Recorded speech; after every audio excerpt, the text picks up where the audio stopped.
Hi everyone, welcome to another honeystocks.com weekend analysis. This one's going to be going out on Saturday, March 19th. Now, before I do the usual and of course switch over to my screen share and walk you through a lot of the charts, I think the common question that I'm being asked at the moment, especially given some of the charts that I've been putting out to social media over the last week, is this the bottom in tech? Has the market found a bottom? What can we expect from a lot of these beaten down names?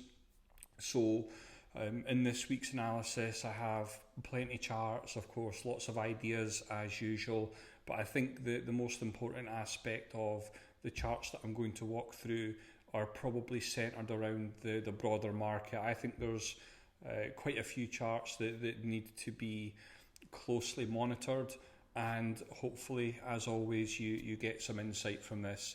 A couple of things, if you do get some value from this at any point, please do hit the like button, subscribe to the channel, let me know what you think. Is the market, has it hit a bottom, what stocks should be on the radar, and yeah, let's dive into the charts, let's see what the market's telling us, and hopefully we can all have a great week like we had last week. Now, before I dive into the charts, please pause the video, make sure you're comfortable with that before watching any further. Basically just says that there's not any investment advice, do your own due diligence and don't be silly. To give myself just a little bit of credibility, I'm working my way towards my CMT. Technical analysis is something that I'm widely known for in professional circles. Couple of recent calls that I've made, getting a lot of our clients, members defensive ahead of the big drops. This is the field breakout in the small caps. Right at the start of the year, on the 3rd of January, was looking for a massive valuation reset, which is what I believe we've seen. Again on the 5th of January, massive failed breakout in the S&P 500, comparing it to the failed breakout in the small caps 2 months before. I actually posted this chart to Twitter to try and get many defensive ahead of the drops. And if you want to go a little bit further back, on my website, front and center, as you all know, I don't use the magical hindsight indicator in real time. You can go back and have a watch of that if you're in the process of learning. It's the analysis that was provided to our clients and members literally just 10 days before the market crashed in 2020. So if you do get value from this, as I said, please do like, subscribe, comment, all the good stuff. Now, big question of the moment is, has the NASDAQ tech, has it bottomed? Well, there's a few charts that I've been looking at very, very closely this week. Now, again, for those of you that follow me on Twitter, you'll know that I've been, calling out some charts, and everything looks to be kind of playing out as I anticipated. So we've got the NASDAQ composite, a big support level in place. Now, when we got the rebound in the NASDAQ composite, I was also comparing it to the consumer discretionary relative to consumer staples. So this is a very risk on versus risk off chart. And what the chart is essentially doing is comparing the ratio. And as soon as we started to get a rebound here in this ratio, that's the signal for me to say, do you know what, that this might be the signs of a market bottom. Now, when we jump over and we have a look at the S&P 500, there's no magical tools here, simple Fibonacci, support levels holding firm. We're seeing exactly the same thing with the Dow, support levels in place. Now, the concern for me would be, of course, if we start to break down below these key levels. At the moment, they're holding firm. Again, this is a chart for the triple Qs, technology. Now, this chart was actually provided to our clients last week, and what the chart was essentially saying is, over the last 13 years since the 2008 financial crisis, the RSI momentum indicator has never reached an oversold condition. And what I was essentially saying to our members last week was, we are now starting to approach a level where we can reasonably anticipate a market bottom. Now, Of course, that has played out this week. Is it a market bottom or a bear market rally? I don't have the answer to that. Nobody has the answer to that. But what we can do is have a look at a chart by chart basis on the individual names, and that has predominantly been my approach over the last few months. For those of you that follow my work on social media, you'll know that over the last 3-4 months I've been putting out charts for many names that nobody knows about, the industrial names, material names, the energy names. I have not been providing charts in the technology sectors because of the valuation reset that we've been seeing. So this is the most important chart for me at this exact moment in time. Now, what the chart is essentially saying is, well, what happens with the small caps at this key level? Are we going to break out higher and then give us a bigger risk on environment, or are we going to fall away again and get stuck in this sideways range? The way that I view the four major indices, and let's just say this S&P, the Dow, tech and the small caps, you can generally get a good read from the market just from those four charts, because they all tend to, in one way or another, lead each other. Now, if the small caps fall away, you can reasonably expect the S&P, tech, etc. to fall away a little bit as well. If the Russell 2000 breaks out, you can reasonably expect the other averages to go higher, and that would be a very risk-on environment for me. So I'm paying a lot of attention to the Russell 2000 small caps next week for signs of potentially a breakout or declines. Now, I've got around 25 individual charts that I think warrant adding to watch lists, etc. I'm of course keeping an eye on the US dollar index as well. We are still holding above its June 2020 highs. So a lot of you, I think, will be paying a lot of attention to, of course, the Ukraine, Russia situation, etc. I think what I would try to say about my work is I try to filter out a lot of the news-driven events. I understand the economic conditions, etc. are a little bit choppy. There's a lot of negativity. I'm seeing the word recession get bandied about, but I'm not in the business of second guessing the economy. But what I can do is second guess individual charts and treat every chart on a chart by chart basis, because I have an ability to manage risk with technical analysis. And what managing risk looks like is things like trailing stop losses and well-placed stop losses that give you a little bit of breathing room if price starts to go against you a little bit. I'm not a day trader. I get asked all the time, Sam, are you a day trader? The answer is no. My time horizon is weeks to months. Lately, my outlook personally has gone a little bit further out, but I think my work applies to many different styles, and hopefully you can understand from my work the simplicity with which I use technical analysis. I'm not one of these guys that overcomplicates it. Now, let's start off with Deere & Company. Now, as we can see, Deere & Company has done a whole lot of nothing for 9 months. We had a superb, beautiful uptrend. It's been consolidating for 9 months. And of course, this week we have had a confirmed breakout on the weekly chart. So for me, it's very, very easy to make the case that Deere & Company, I think the fundamentals are decent. And I think if we can get continuation on Deere & Company next week, I think that can be a super interesting name. Now, we've of course got Meta. Now, Meta, I care not too much for Mark Zuckerberg. I don't like him, but at the end of the day, the chart, now this has been my chart for the last 6 weeks. I've been waiting 6 weeks for this thesis to start to play out. Of course, each time Meta, Facebook, whatever you want to call it, has these big declines, it generally puts in some kind of V-shaped bottom. Now, we've had a 50% decline from its highs, and we have of course, biggest oversold reading that Meta has had over the years. So I'm looking for this to move above 224, and I think if it gets above 224, I think we're looking at a potential failed breakdown. And of course, with failed moves, we can get fast moves going in the opposite direction. So I think above 224 makes a lot of sense. Boston Scientific, massive base dating back to 2004. It has retested these levels a couple of times since. I've been patiently waiting for this one to get above $47. We're only a few bucks away. I think Boston Scientific, I think you can probably add it to your watch list. Now, been asked a lot about, I guess, many of the beaten down names.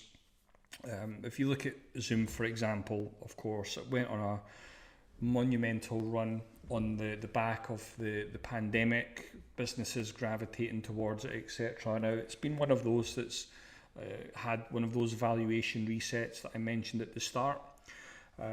That said, what we are looking at here, in my opinion, is a failed breakdown. I provided this chart to our members in our halftime analysis. It's off to a decent start. The message would be, of course, that Zoom is 1000% in a massive downtrend. So although we could potentially get some kind of oversold bounce, it doesn't mean that it's going to go back to its highs at 570. I think that's highly unlikely.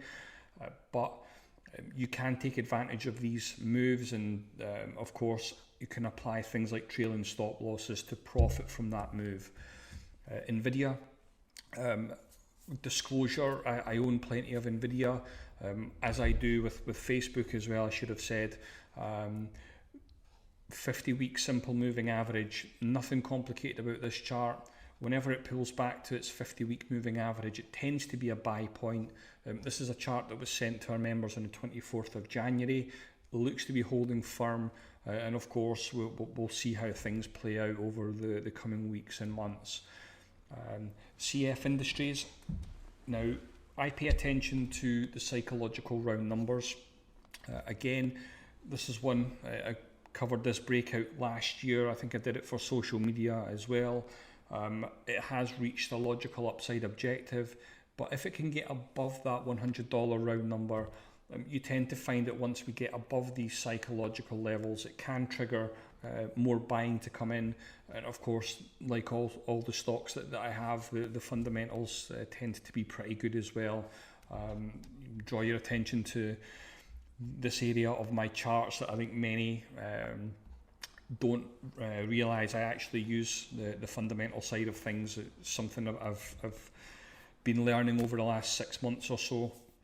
And I think CF Industries looks really interesting. AbbVie, I was asked about this last week on social media. This is my chart for it. It's approaching a logical target at 164. Again, it's one of our charts put out in January. I think Advanced Micro Devices, potentially looking at a breakout here if it can get a breakout of this trend line. The $100 round number, the psychological number that I was talking about, has been holding firm throughout this whole decline. So I think if you can get above this trend line, you tend to find that can be a catalyst for initially some momentum, and then of course you would expect the stock to then start to trend higher from there. Now, copper is an area of the market that I find very interesting at the moment. Now, I just want to draw your attention to both the copper miner ETF and the copper ETF. They're both building bases, in my opinion. Now, what would that mean? Well, of course, if copper's breaking out, I think you can then start to look at things like Freeport-McMoRan. Gave us a bit of a false start there, pulled back to its 50-day simple moving average, which a lot of stocks tend to do. A lot of the time when you get these failed breakouts, they tend to pull back, and that's where having well-placed stop losses come in. If you understand this, then you can use things like 50-period moving averages and pivot points for having well-placed stop losses. But if you're somebody out there that's going into positions and you've got your little 20-cent stop loss, your 50-cent stop loss, your dollar stop loss, you can forget about it. You'll get eaten alive. I've seen it thousands of times. And I think with Freeport-McMoRan, I think if it can break out above this $50 round number level, then I think that can really start to get moving. Has Apple bottomed? Well, I would argue the case that it probably has. A couple of things that I look for are bullish divergences, and of course key levels like the 200 period simple moving average. I like to give 2 days as a close below these key levels. I think if it closes below these levels, significant levels for 2-3 days, then that tells me that the trend is probably changing. But of course, as we've seen with Apple, it closed below its 200 day and then immediately rebounded. So I would make the case that provided there's not any massive declines in the broader market over the next week or so, I think Apple has probably bottomed at that point. Same with Netflix, but draw your attention, because it's in a downward sloping 50 period simple moving average. What you can often find, especially when you have these bullish divergences, you can often find, and I think Alibaba would probably be a good example of this one actually, where you can go and have a look at the chart and see how many times over the last couple of years it's put in these bullish divergences. It gives quite often a short-term bottom before running into things like the 50-day simple moving average and then declining, and then that renders the bullish divergence useless. So, you know, if you are somebody out there that likes to buy these bottoms, you know, for me personally, I always like to have a line in the sand. So if we start to break down below, you know, previous lows, then again, that's a big problem for me. Big breakout, I think, in Travelers Company.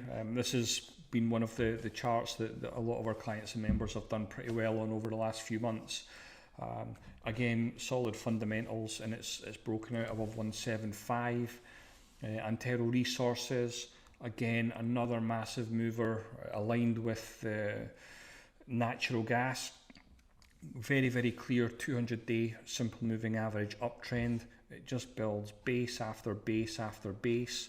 Again, I covered this one a couple of years ago, back in December 2020 when this broke out, and I've been covering it ever since.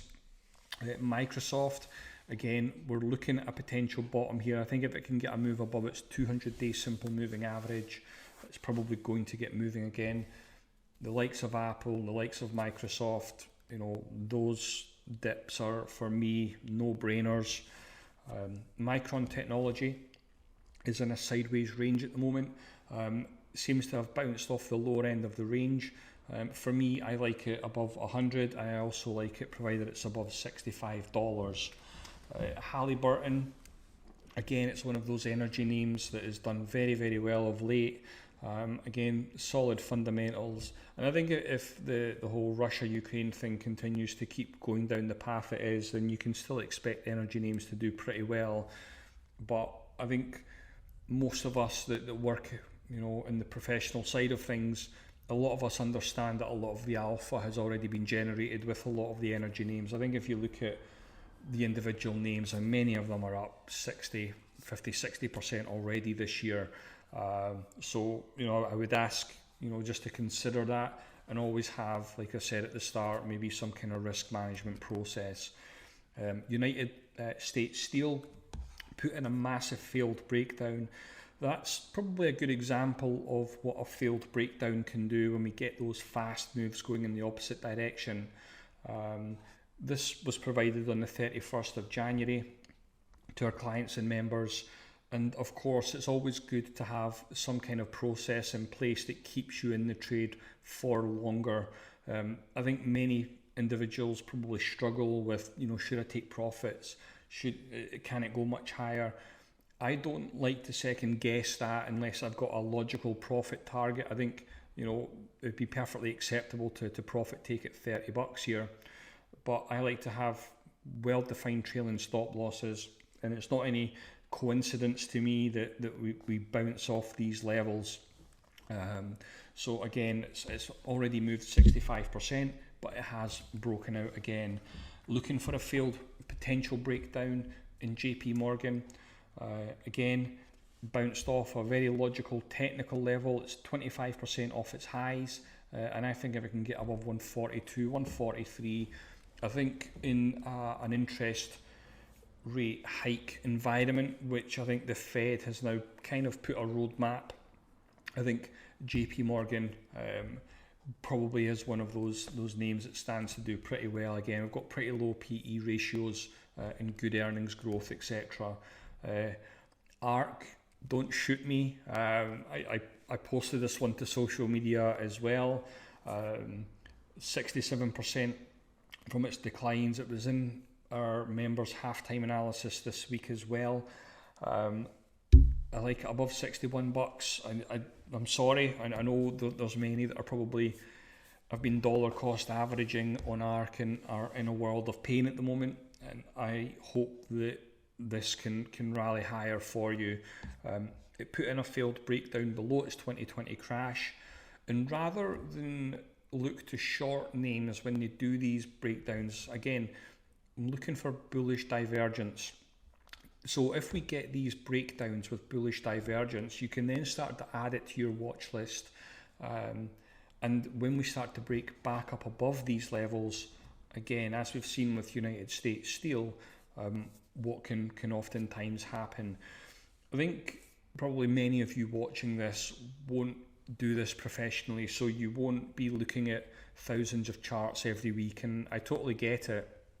But if you can probably narrow your watch list down and, let's say, you have 100 stocks, 200 stocks, whatever your number is, and you have, I understand not everybody can afford to, have professional grade software like Optima, but charting software really does, play a part rather than, hunting around social media and stock twits and all the nonsense and all the memes that seem to have taken over a lot of the social media sites. It's why a lot of my work now, I stick to Twitter, and stock twits very rarely post anymore. We've got Shopify.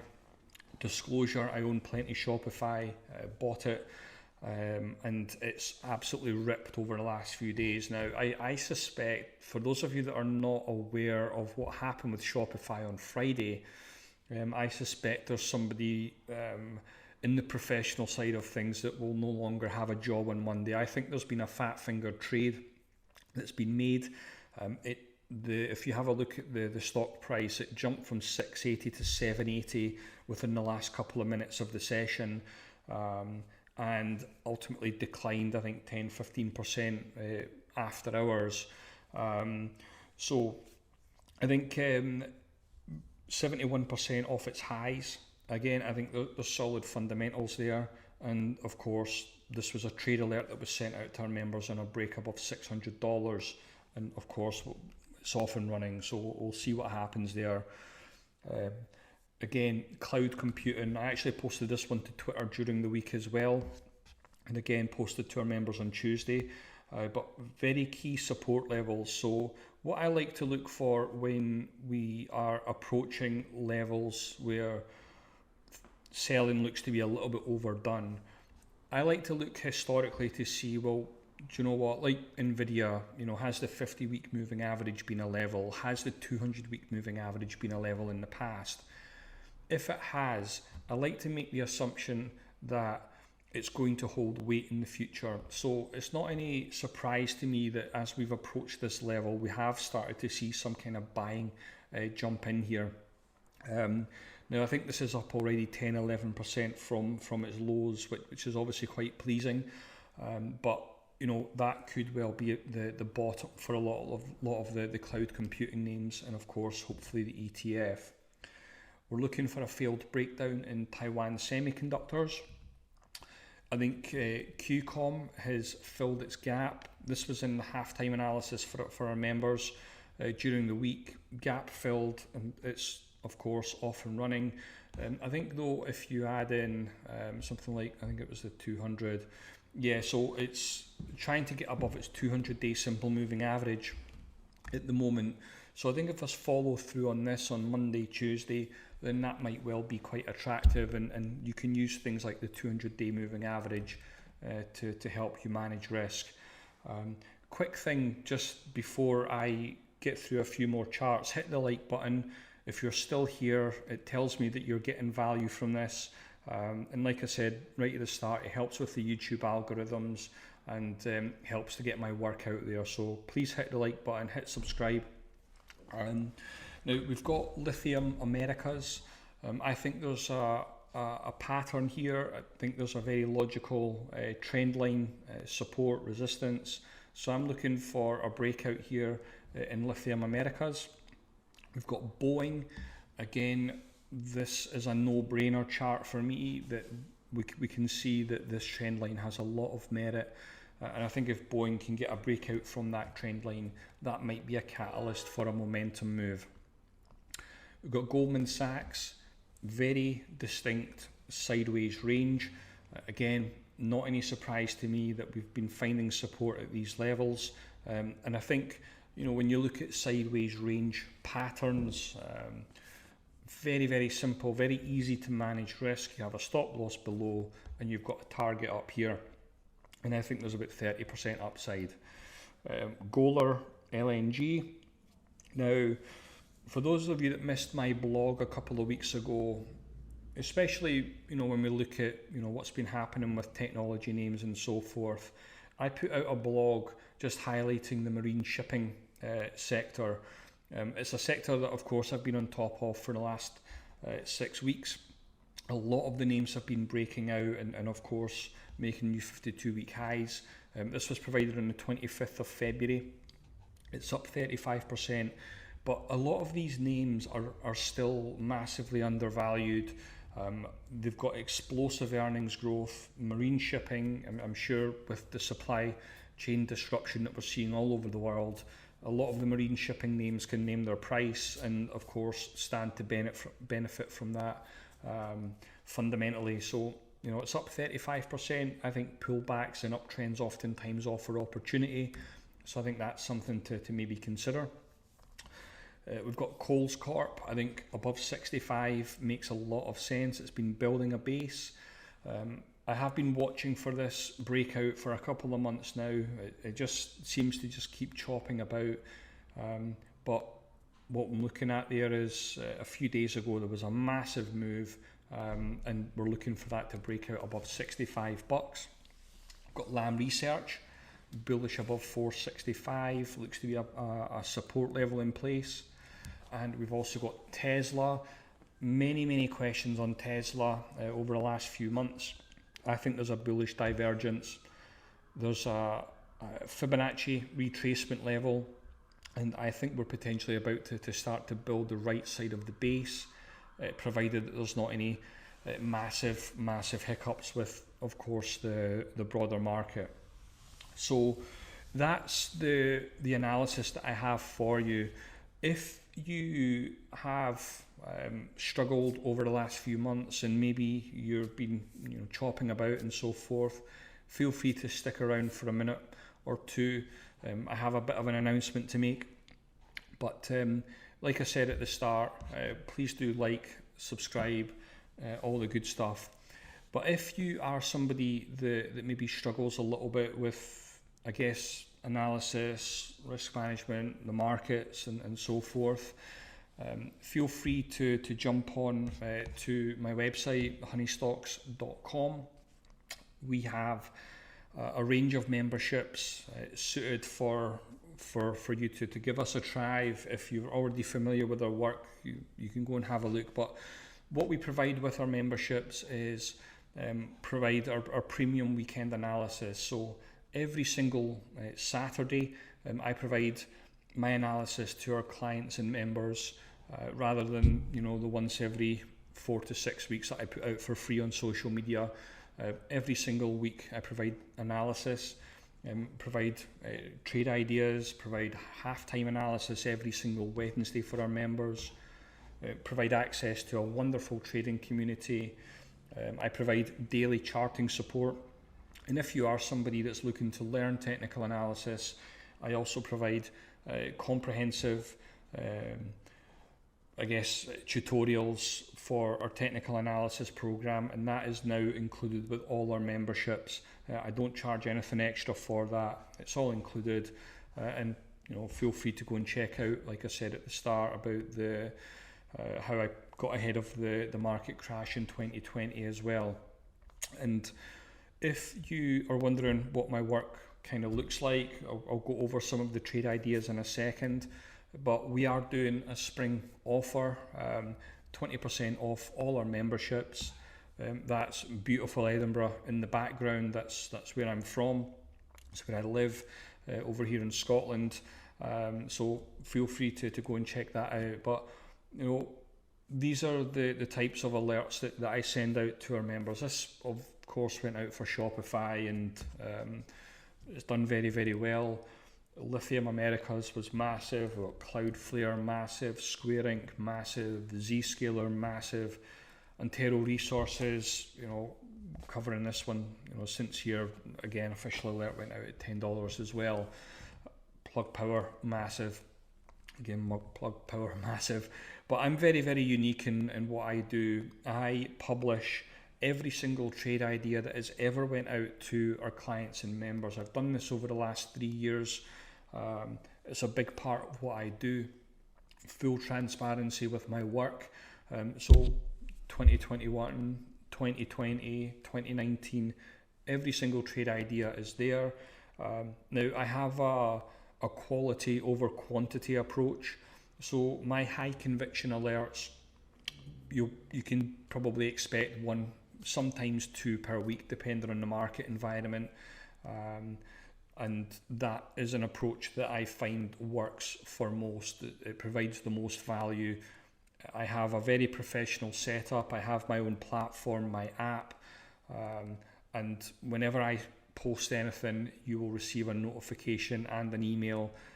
Very, very professional setup that I have. But I think we're probably a good fit if you're somebody who has a mid-term approach to the market. So I think if you're a day trader, don't sign up. Don't sign up for my work. You're not going to get value from it. I think if you're maybe looking to learn technical analysis, maybe you would just like to be part of a really successful community full of retail and professionals. We've got,